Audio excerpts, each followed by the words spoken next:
Hey everybody, it is Mrs. Hutton here, and I just wanted to touch base with you really quickly about what is coming up and what the expectations are as you move forward and read the novel The Overachievers, The Secret Lives of Driven Kids by Alexandra Robbins.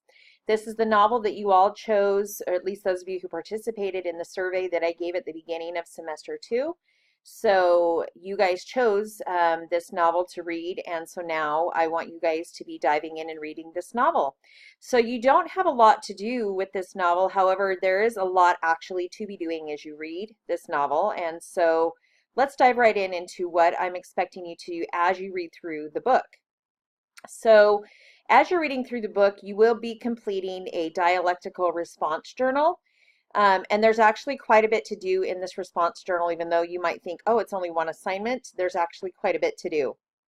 So you're going to be completing this dialectical response journal, and it's going to be due, the very end of it will be done by April 13th, 2018. It says, please keep in mind this assignment will count as a paper project grade in semester 2.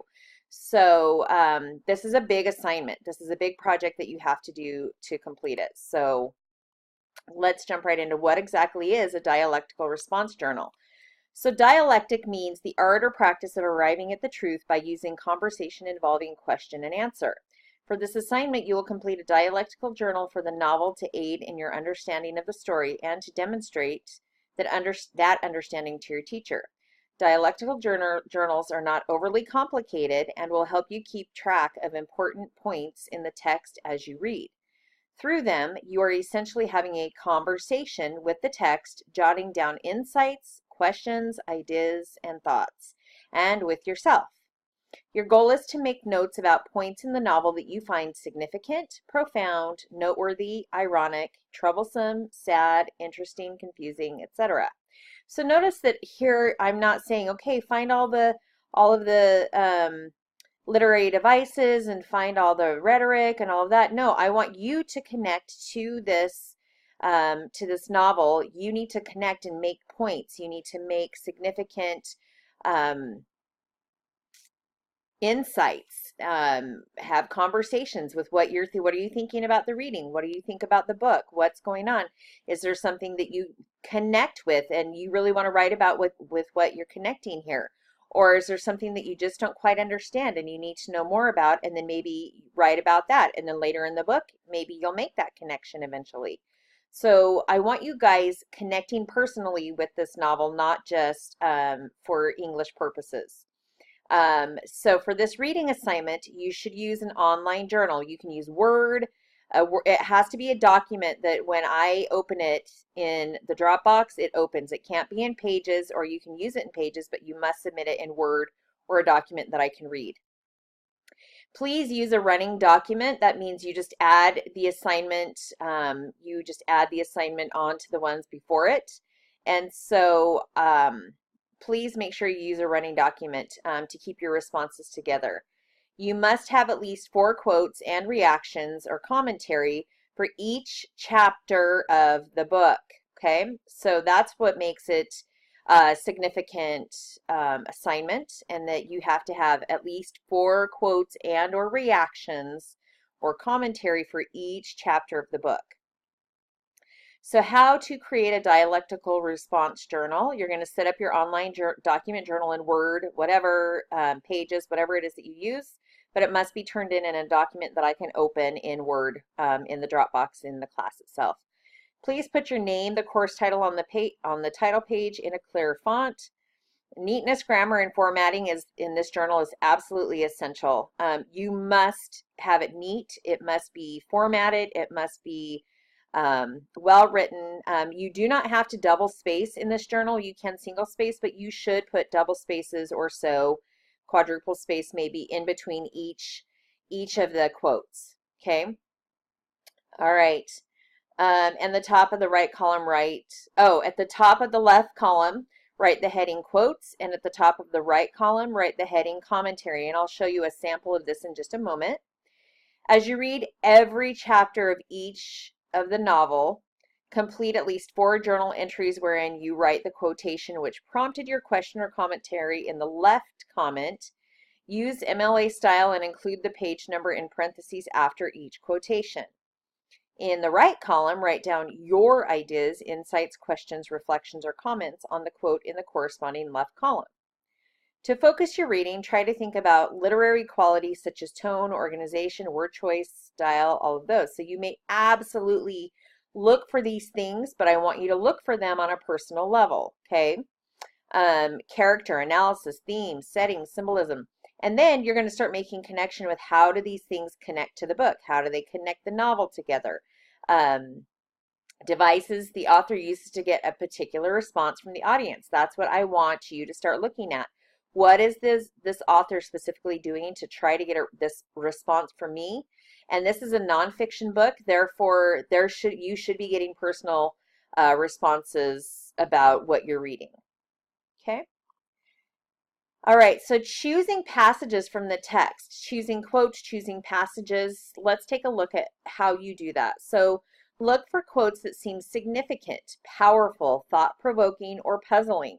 For example, you might record effective and or creative use of stylistic or literary devices. Passages that remind you of your own life, making that connection and something you've seen before. Structural shifts or turns in the plot for fiction. And we're reading nonfiction, so you're not going to probably see that, but you could. A passage that makes you realize something you hadn't seen before.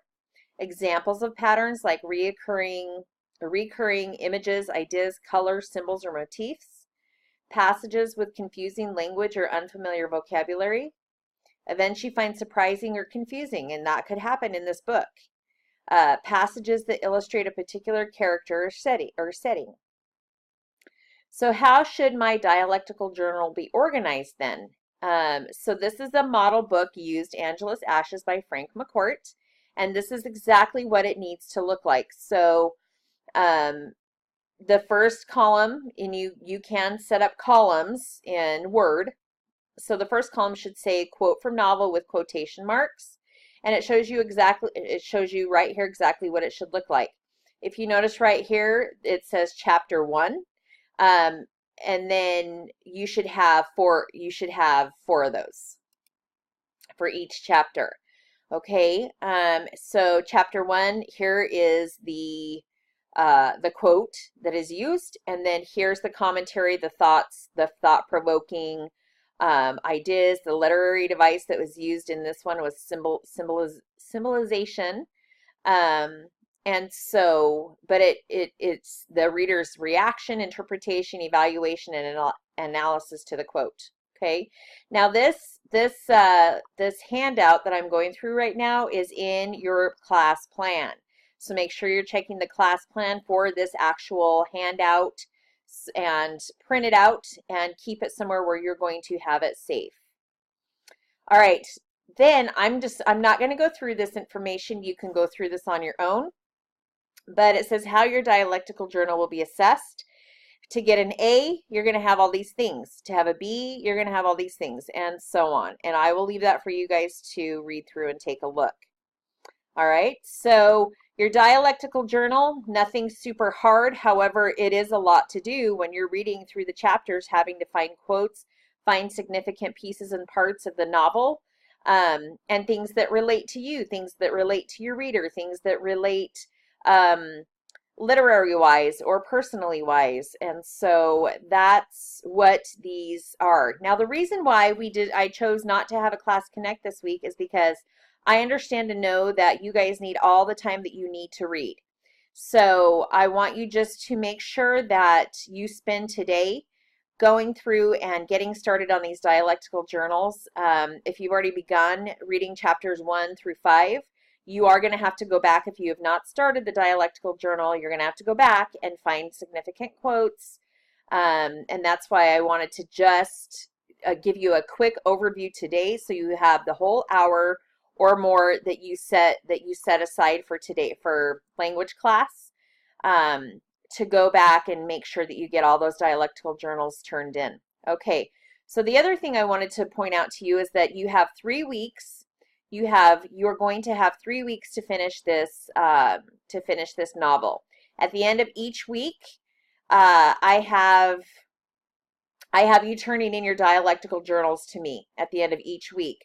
I really suggest that you do not use a grace period on this assignment because you do not want to fall behind on your reading on getting your journals done. So please stay up to snuff here. If you have to spend some extra time in your day or you're at night um, going through and doing reading and writing about the chapters that you've read that day, then please do so.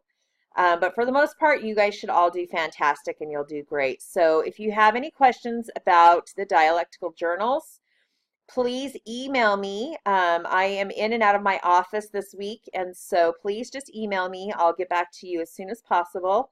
Other than that, that is all that I have for you guys today, and I know this is a very quick overview. So if you go into the class plan or the content, you will find the copy of your dialectical journal assignment there. Okay, and do email me if you have any questions. All right. Thank you guys so much and have a great rest of your week. I will talk to you soon. Bye-bye.